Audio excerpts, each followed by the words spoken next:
Welcome to the Simpler Business Podcast, where we talk about ways to do what you love and serve your people in a way that brings you income and freedom.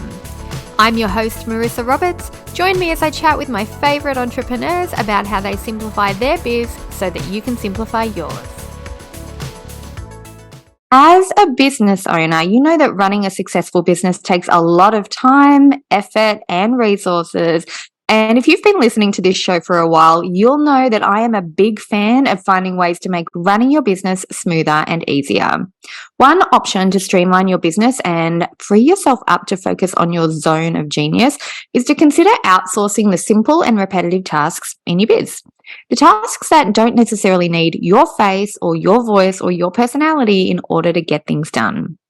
You can outsource general tasks to a contractor or a virtual assistant, or you could work with an expert in a particular area that you'd like to outsource. There are plenty of great options available out there. But how do you know when it's really the right time to start outsourcing? When I talk with our listeners about outsourcing, they tend to raise the same questions. What should I outsource? How do I know if I can afford it? Who do I outsource to? And how can I manage it when it just kind of feels like it's quicker and easier to do it myself instead of training and checking the quality of someone else's work? But what will happen to you and your business if you don't outsource? It's impossible to be everywhere and do everything at once, and trying to wear all of the hats and do all of the things forever is only going to lead to burnout and inconsistency. My guest today is going to walk us through the simpler side of outsourcing so it doesn't have to feel like a huge undertaking and a ton of extra work to set it up. Eman Zabi started her first company, The Scribesmith, at 22, and since then The Scribesmith has gone on to work with clients like Stanford University, Netflix, and Meetup. Now they specialize in launch and funnel strategy for online educators, helping them leverage their expertise to build scalable online businesses. Eman is also the founder of Terrain, an online learning platform that prioritizes learner experience to increase course completion and knowledge retention. Her passion for technology and entrepreneurship led her to teach MVP development at Stanford University's Peace Innovation Lab to over 100 students from Stanford, Yale, and Drexel. Eman's experience as both a startup owner and marketer gives her a unique, multidisciplinary approach to business development, marketing, and strategy, which allows her to see opportunities and threats that others might overlook. And she currently lives in Dublin, Ireland. When she's not working, she takes impromptu trips to explore the Irish countryside. Your life just sounds so much fun, Eman. Welcome to the show. I'm excited you're here. Oh, thank you so much for having me. That's really cool. I think that a lot of people think that business has to be a big, serious thing. They're the only one that loves and knows their business like nobody else. That letting go of control and actually allowing a bit of space for fun and for things that are interesting and to kind of go outside that box that we all kind of put ourselves in for the first 1 to 3 years of our business. I think it's really important that we let go a little bit, right? Yeah, I couldn't agree more. And I think that's kind of what makes entrepreneurship and business so fulfilling, because if I wanted that structure and that like you've got to do the same thing every day, I would have gone and gotten 9 to 5, and I honestly wouldn't have survived in that. Being perfectly honest, but no, I love that my business gives me the flexibility to just play and have fun, and maybe it works out, maybe it doesn't, and that's the great thing about it. Yeah, and it's no big deal. If we make a wrong decision, we can make another one. If something doesn't work out, we can tweak a little. You don't know if it's going to work until you try it, right? Absolutely. And failure is a good thing. I think failure is data, and everything is a learning experience, and that's kind of how it works. I love how you just said failure is data, because that was like a little light. We could end the episode here. That was a little light bulb for me. Because I'm like, failure doesn't have to be personal. It doesn't have to have an emotional attachment to it. It's just data. That's such a good way to look at it. Yeah, no, it definitely helps, because I think in business, you're trying so many different things all the time. And if you're not keeping track of what's working and what isn't, and the whys behind it, without getting like caught up on the, oh, I'm a failure, or I'm an imposter, I'm not good enough, then you're not really you're not squeezing everything you can out of those experiences to learn and move forward. So yeah, I think it's really important. Yeah, absolutely. And I think it's funny because all of us face imposter syndrome at some point, and it never goes away completely. You always get a new level of it with each Yeah. progression that you make. It's always there somewhere. So if anyone's listening out now going, imposter syndrome, I hear you. You're not alone. We all face it. It happens to everybody. And actually, I think that's why outsourcing works so well, because you can start to outsource the things that internally you're like, I'm not very good at this. You can start letting go of the need to do it yourself. But I don't know. I think a lot of us, that first step into outsourcing in our business, right, is the hardest one. The very first time you do it, because you don't know, how do I find the right person? How do I train them? How do I make sure they give me exactly what they want? What should I be paying them? What's too much? What's too little? I don't know. Do you feel like we get to a part in our business where we know it's going to be the right time to outsource, or are there signs that we should look for as an indication that we should start outsourcing in our business? So when I was getting started, the advice I was always given was, oh, outsource before you're ready. And that sounds great, but I also don't know what that means. So I was just like, before I'm ready. I wasn't ready on day one. Should I be outsourcing right away? Like Before the it business just felt open? like a really grandiose statement to make, but I didn't feel like it was very practical. Now that I'm sort of 7 years into this, what I would say to people is like, look at your profit margins and where you're at in your business. And if you're in a point where you have a sizable cushion coming in, like if you've got, and I would say, like, if you've got, after you pay yourself, you still have about 30% left. Mm-hmm. I think that's a good time to start looking at putting things back into your business and looking at things that you can kind of take off of your plate, because the truth in that statement, outsource before you're ready, really comes from the idea that outsource before you're burnt out. And I think that's a better way to kind of look at it, because a lot of us get to the point where we're doing all the things for all the people while trying to like have a life outside of it, and squeeze in things like food, water, exercise, sleep. Yeah. And when you get to that point, it's very overwhelming. And the process of hiring and finding the right fit is a longer process than people would assume. So I think start early, and it's just so important, especially when you're early on. I mean, this is a different conversation altogether, but like to keep track of like the numbers in your business and know when you can actually afford to hire. So once you kind of have that a little bit of a cushion, I think that's when you start looking at things that you can kind of take off your plate. So typically what I would recommend for folks is things that are hard to screw up, really, just like hard to like, really simple things that could be systemized and handed off to somebody. Really simple things like, for example, inbox management, or one thing for us was always moving tasks from a client's Asana into ours. These are hard things to kind of drop the ball on, but just someone who could do that kind of admin work, that's really really helpful. It saves you time and brain power, because there's only so many decisions you can make in a day without being absolutely just tired. The decision fatigue also comes into it. So just taking those little things off of your plate. And the other approach is to hire somebody to if you're a service provider, like if you are, for example, I started off as a copywriter, someone to split the work with. Once you Oh, kind of develop your process and things like that, that's the other approach. And that's actually what I ended up doing. My very first hire, who's still with me today and is like the greatest person I've ever hired in my life. Like truly, I used up all of my hiring karma with the very first hire. It was incredible. And she is a copywriter as well, but she also had a background as a VA and OBM. So she was able to do both sides for me. yeah, she knows the stuff already. That's really handy. Yeah. Yeah. And did you know her before, or did you put the call out and she applied? Because I think that's where a lot of our listeners get stuck. They're like, who do I hire? Who do I look for? How do I know they're a good fit if I've never outsourced this job before?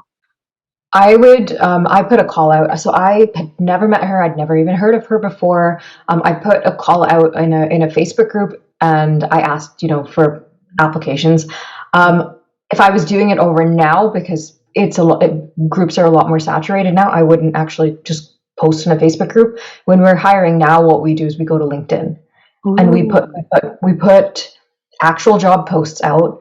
We put $50 or $60 behind it. We have an actual application process. People fill forms out. We add a little bit of friction to the process on purpose. So we weed out people who aren't serious. We do Oh, interviews. We look at writing samples. We do the whole thing like legitimate company, because that's kind of what we are. And you gotta, and I think for people when they're outsourcing, it's very easy. The imposter syndrome kind of comes in. It's just little old me. I don't want to have a formal process. I don't want to get too big for my boots. But no, you are a company. If you are hiring somebody, you're in a position to pay them. You need to take yourself seriously as well. So putting those processes in place is so important. That's such a good point, because I know a lot of people, when they start off as solopreneurs, when they think about outsourcing work, they're in this mindset of, I need to find someone to help me. Like, it's almost like this rescue mindset, like they need someone to come in and save them by freeing them up. No, you're getting somebody to come and work for you in your company. You can still have a great relationship, but they're going to turn to you for answers to things. They're going to look to you to be professional. You're going to be providing them with money that they spend on living their lives, like a paycheck, whether it's contracting work or regular work. Either way, they're looking to you as a leader, whether you kind of want that or not. No, absolutely. And I think it's so important that you have that clarity before you're kind of going out there. And like, you may be hiring somebody who's an expert, but at the end of the day, you know your business better than anybody else. And and I think especially when, a first hire is often a VA or an OBM. And if you are, I mean, I see this a lot in the online business space, where people are self-identified hot messes and want a VA or OBM to come in and fix it all for them. But that's all, you're not, and then when it doesn't work out, they're like, oh, they're a terrible VA or OBM, but you're not really doing the work to set them up for success either. Yeah. You want like a fairy godmother, basically, that you pay less than minimum wage for.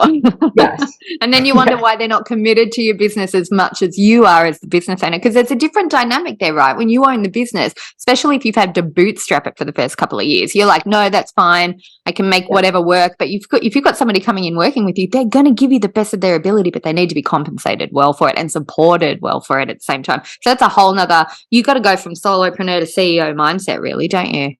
Yeah, absolutely. And it's just, there is that growth that you need to do, like on a mindset level, but also like in terms of systems and processes. Like when you're doing everything yourself, everything's up here. Like what every client needs. You know where all of the things are stored in your Google Drive folder. But when you're bringing somebody else in, you kind of got to clean house first. You need to put things in your folders. You need to have some semblance of a system or organization, or at least take the time out to walk them through it and train them before you just kind of throw them into the deep end. And I think that's one of the most important things that you've got to do. It's understand that it takes time, which is why you want to do it before you're stressed and overwhelmed and burnt out, and dedicate the time to setting up your team members for success. Yeah, those systems and processes are a real big one. And it's definitely an afterthought for a lot of us, because you're right, everything's up here. We know where everything is. We know how to find it. We remember how we did it last time. It's kind of built in. But yeah, I think one of the easiest things to do, right, is to create, if you're setting up your folders and you're setting up your files and you're setting up your processes, it's really just taking a moment to go, if I was outsourcing, if you haven't hired anyone yet, if I was outsourcing, how would I set this up so they could access it easily? That's kind of the thing you've got to do right at the start in that case then, isn't it? Because if you set it all up on your personal systems and everything's like saved to your own laptop, then you're doubling your work when you bring someone in later. So start using your cloud-based drive. Start using folders that make sense, where you can find where you've stored things later when you're looking for them. Little things, but they make a big difference. Yeah, and I used to have this terrible habit of just opening up a new Google Doc every time I wanted to do something and not labeling it or like putting it in the right. Yep. it drives people on my team nuts. But there's also the tech part of it where you can set things up. Now what we have is that we have Zaps that organize our files for us. Which is really handy because it reads the title of the file and we'll put it in the right folder. So that is really handy. So there's ways to work around it. And even if you kind of, didn't do the groundwork when you were starting up, because, I know it's crazy and you're kind of getting to the point where you want to hire, like honestly carve out 3-4 days and just dig in and clean up to the point where you can at least walk someone through it and tell them where to find things. And then, maybe you make that their first task. That's going through everything in your Drive folder and organizing things. So it's just kind of figuring it out. The other thing that we do that I think is really helpful for folks is we have like company orientation. Their first week is orientation, proper American university style orientation, where we have like our offices in the metaverse. They get their desk, they decorate their desk. Then they go to these Asana trainings and Slack trainings, and they have trainings with different members of our team throughout the first week. And what that does is it gets them used to using all of our systems and tools, and also lets them experience where everything is, and it gives them like tells them who to go to for questions. Because as you're kind of getting past your first hire, you don't want to be the person that they come running to every time they have a question, because you really want to step into that CEO role. Yes, that's such a good point. I think we all miss that giving them dedicated time at the start to get familiar with your channels and with your systems. Anytime I've ever done work for someone else before, whether that be a big company or as a contractor, that's kind of like what it was missing when it was the contractor work. Big companies have all your internalized systems. You have a whole, couple of weeks of getting used to here's how we do things, here's why we do things this way. But whenever I've worked with, say, solopreneurs or small business owners, they mean well. They love what they do, but they just kind of assumed that I knew how to use Slack, or that I knew how to use Dropbox, or that I knew how to use, I don't know, anything really. And just because I can learn it and I can go and watch the video training and check the FAQs and go in the knowledge center, I know how to upskill myself. But I was never given the time, like paid time or company time, to actually upskill on that. There was just an expectation that I'd be doing that myself, which isn't, now that I think about it, it's not a great way to do it. Yeah, that's really interesting. Okay, so in terms of what we outsource, start with the absolute basics. It's the click and drag stuff, the organizing stuff, the stuff that there are templates for, right? That you don't need your brain behind it. So that way they don't have to come to you and ask questions. And I love that idea of when you start hiring, hire with the idea in mind that this person you hire might become the person that the next person goes to. That alone is like, that's going to free you up big time. What about, how do you know if it's going well? So how do you measure success, return on investment? One thing that a lot of our listeners say is, I really want to outsource, but I'm worried that I won't be using my money wisely. How do I know later if I'm wasting my money in one area? Do you have any tips on how to measure if it's going really well? So, I mean, that's definitely going to vary from role to role. So if you're hiring, say, a copywriter, you're really looking at the quality of the output versus like how long it's taking and things like that. But if you're hiring, say, someone in an admin type role, I think the onus is on you to set like really clear, like, this is your role. This is kind of what I want to do. These are the hours I would like to take off of my schedule. And that's for admin roles. That's kind of how I'm looking at it always. It's what is my time worth? In terms of like, what do I bill my clients when I'm actually working on something? How many hours am I spending on admin work? And then what am I paying the admin person or the VA to do this? And how much am I saving on that? And that to me is the ROI. Yeah. Okay. That's a good point. And you'll kind of intuitively know that at the start, and then you just tweak and measure as you go, right? Because you've got to kind of see it to know. Yeah, that's a good point. So much of business is actually jumping in and doing something.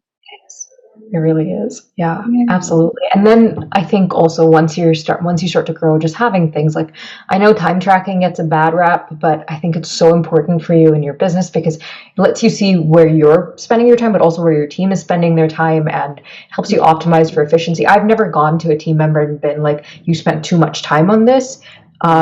And like, I don't like, it's not about like what they're billing me, but it's good to see overall how efficient we are as a company, and where there are things that don't necessarily need to be done by a human, where there's tech that can do that, and I can then leverage their expertise somewhere else in the company. So it's always really just your, I think, role as a CEO becomes understanding how your team is functioning and supporting your team while they do their jobs. And I think that's the shift that people will have to make eventually.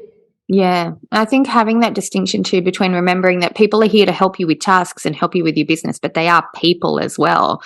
So clear training, support, KPIs, like it doesn't have to be like a massive company's official KPIs, but just knowing what they're aiming for. If people have a goal that they want to reach, that gives them the motivation and the direction to go in to actually achieve that goal. If you just say, oh, can you take care of my inbox for me? And they're like, okay, I'll just jump into this puddle here and try and figure out what I'm doing. Like, what exactly do you mean? What does me doing this well look like? Yeah, the clearer we are as the person doing the hiring, the easier it's going to be for them to meet the expectations, right?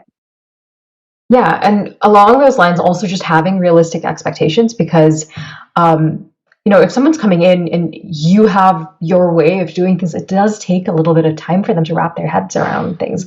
Some of the best people I've worked with, um, I think I can say this now, I've been fairly frustrated with in the first month, but giving them that grace period to kind of just find their feet really is important because different people learn in different ways. You may not be as clear as you think you are. You're just, yeah, you have to treat them like an actual person who's trying to do their best.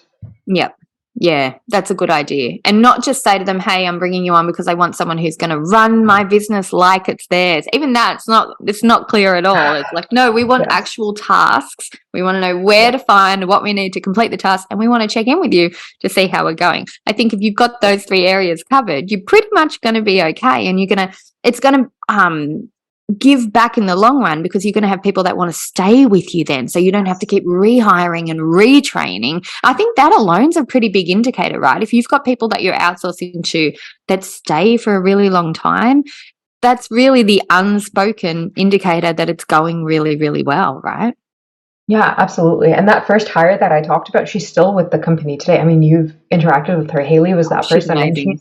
yeah, honestly, like unicorn right off the bat. It's incredible, and it's helpful because when you have those people who stay with your company long term, they also kind of one they start to understand your business as well as you do, and they can then see things from other perspectives. But it also kind of, as your team grows, I mean, it's premature to be talking about this, but the company culture and the vibe that your team has is also so important because people need to come in and feel like they're welcome and they're supported. And this is a healthy atmosphere because there's so many times we've gone in and worked with other teams where it's just, there's constant churn of employees. There's antagonism. People don't necessarily like each other. There's cattiness, and coming in can feel that vibe. And it's just really important that you are intentional about the people you choose, not just for their skill set, but also for how they fit into your overall, your values, what you're looking to achieve, and just generally good people, not necessarily the best option. Yeah, so it's not just what they do and how they do it, it's who they are as well. And you do get that vibe, I think, when first time you talk to somebody, you do get an intuitive hit on what they're like personality wise or Sure. what their work ethic is like. And you can see all that from past work and references as well. So we shouldn't discount, just because you might be a solopreneur doing your first couple of hires doesn't mean you don't, go through and do it in a professional way and actually put a little bit of time into it. Yeah. Yeah, absolutely. And I think the number one thing that I have learned in terms of the hiring process is figuring out if somebody has the motivation to figure things out for themselves. Like, are they going to be proactive? And I found that is the number one indicator for me that this person is going to fit well with our team and be a good fit. Because like when you're in a startup environment or you're, a small business owner or an agency or anything like that, everybody does a little bit of everything. You need to be willing to kind of roll up your sleeves and really dive into it. And that proactiveness is probably the most important thing that I've found, that if we're able to that they have critical thinking skills, that they will Google before asking someone, and try and figure it out themselves. Those to me have been the number one indicators. Yeah. And that sort of thing, you've either got it or you haven't. You've got that initiative or you don't. And it's fine if you're somebody who just wants to be told exactly what to do and just do that. But whether or not that's going to fit the role you're looking to hire, it's a completely different thing. You need the right people with the right skills in the right spots to get the best results from them. Absolutely. Yeah. What do you guys do about quality control? So if you're kind of like at a point where you've got a few people working with you, do you assign quality control to one of your contractors or your staff, or does it rest with you at the end and you check things? How do you do that? So we've got a multi-layered system. So essentially we've got the junior writers on our team, the senior writers, and then it's me. So usually what happens with the junior writers, they will hand over to the senior writers. They go back and forth on edits, etc. When the senior writer feels like this is ready to go, ready for sign off, I wouldn't change a thing, then it comes to me. I sometimes have a few edits and then it goes kind of back down the chain. But more often than not, it's ready to go, and I just sign off on it, and it goes over to our project coordinator who handles delivery of whatever the project was. Yeah, that's really cool. So you got a number of different layers in there that's ready to go. Yeah. And I imagine your senior editors would have been doing it for a while, so they'd know what you're looking for as well and can really kind of tell what the what the quality should be. That's really clever. This kind of makes, I really like this chat because it's made the idea of outsourcing, which can feel like a really big umbrella. You've got this really good way of kind of making it walk down a pathway. So it's actually something that's doable step by step, instead of, I just have to jump in and hope for the best and hope I don't hire somebody that's going to bring everything crashing to the ground. Because people have a tendency to be dramatic like that. Like, it's my business, it's my baby. Letting go is a really big thing, but it doesn't have to be, right? The more you doesn't have to be at all. Yeah. That's and amazing. also just, it's not hard to fire. Like, honestly, hire slow, fire fast. Like, if you think somebody's not a good fit and you're sure it's not just, teething trouble, then let them go.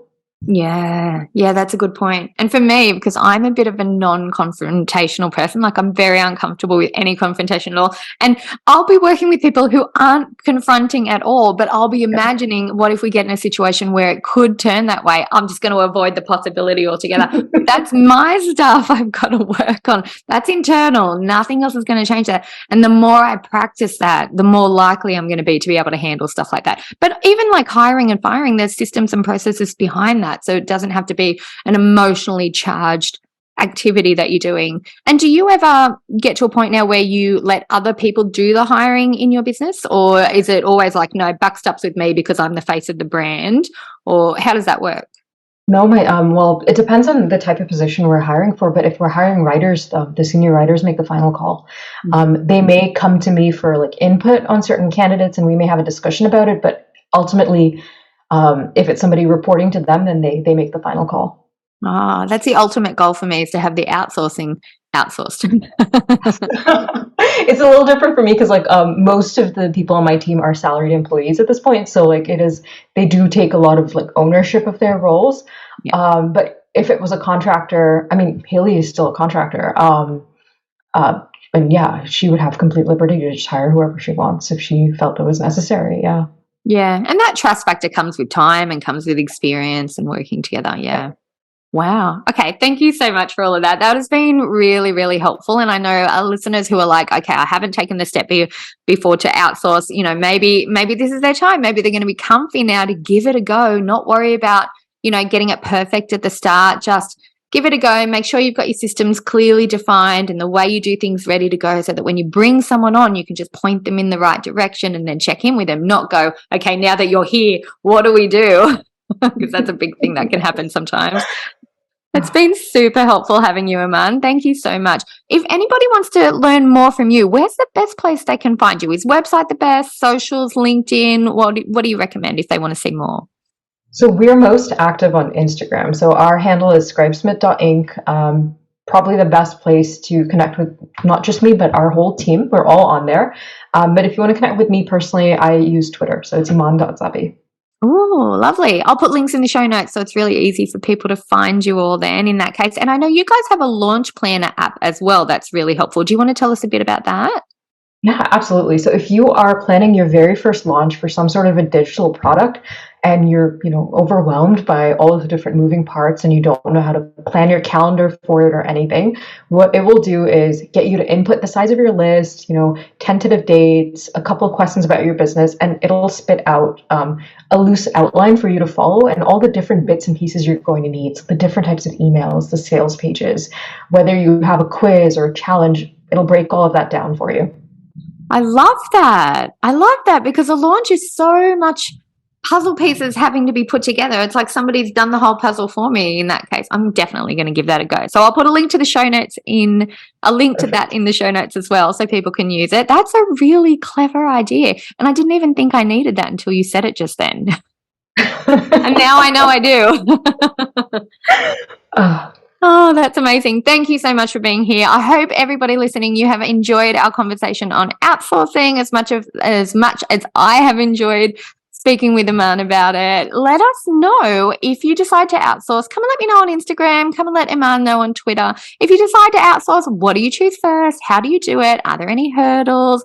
Let us know your experience. We always like input here, and go ahead and leave a rating or review on Spotify or Apple Podcasts, because we want to make sure that we're covering topics that you are getting value from. And I will see you all in the next episode. I hope you enjoyed this episode of the Simpler Business Podcast. If you did, please subscribe, rate and review us on Apple Podcasts. There's a link in the show notes to make it nice and easy for you, just the way we like it. If you're ready to simplify and scale your business, you can get started with my free audio class at marissaroberts.com. See you next time.